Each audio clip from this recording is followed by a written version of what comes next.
Pierre Nantel. Curieux, sympathique, informé. Pierre Nantel. Bonjour, mercredi 7 août. J'espère que vous allez bien. Moi, j'ai une drôle de voix, je m'en excuse.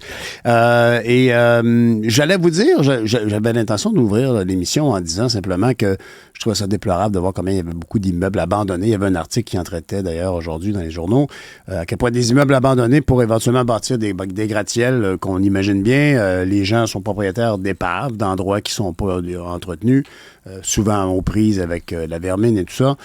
Mais finalement, en sortant de chez nous, je marchais vers la station.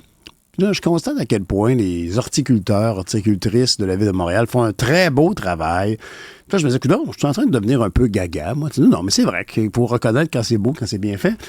Puis en bout de ligne, mais peut-être que je suis encore sur l'effet du concert au pied du Mont-Royal d'hier.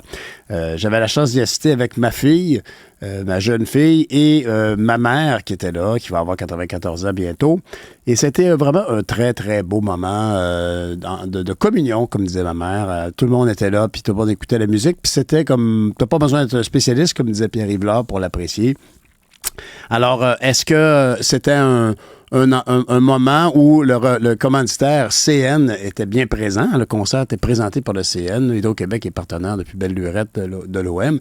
Mais le CN, là, je me suis dit, ah oui, c'est vrai. Bill Gates, à qui je voudrais que je dise un peu merci, parce que c'est lui l'actionnaire principal du CN.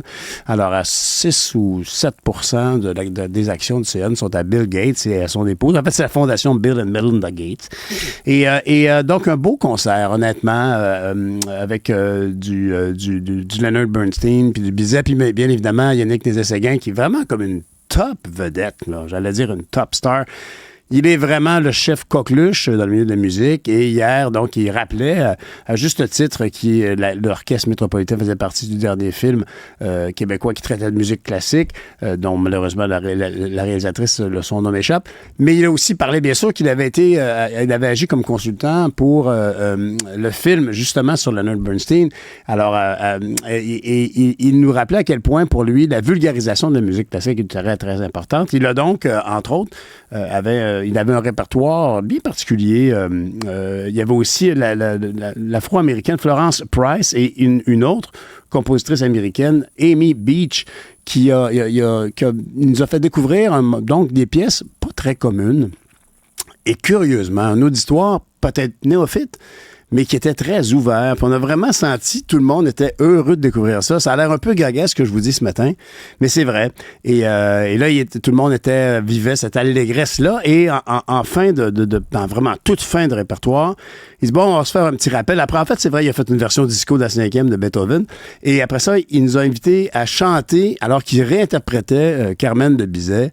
Et ils ont mis les paroles à l'écran. Puis ça, c'était vraiment très drôle, parce que tout le monde chantait Toréador, Toréador. Et songe bien, oui, songe combattant, qu'un œil noir te regarde. Qui a déjà su les paroles de cette pièce-là?